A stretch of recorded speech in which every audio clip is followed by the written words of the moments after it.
It's interesting, but did I believe that James Earl Ray was he framed in the Dr. King unaliving? I do.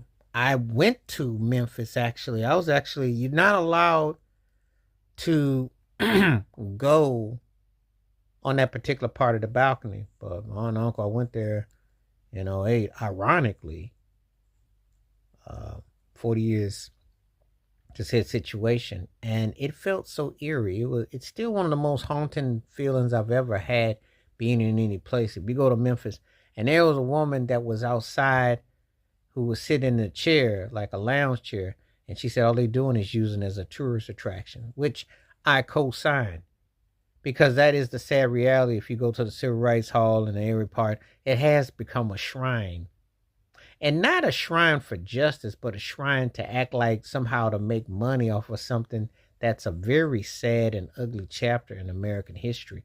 To a man who was a game changer, who changed the course of history for the betterment, broke barriers, and somehow they can't even because it's still haunting.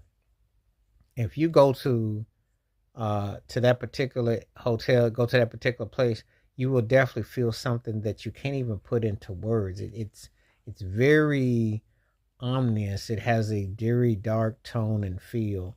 It's something that we can't even really explain in totality, but it really feels kind of cold, kind of leaves you kind of numb, and so many unanswered questions. But James Earl Ray, before he um, transitioned, told Dexter King and the King family he had nothing to do with Dr. King and the circumstances.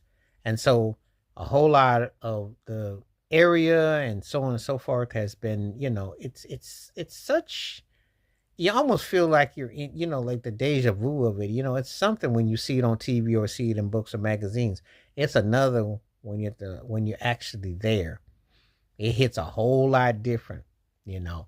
And some people are going to downplay it because they're going to question this and that.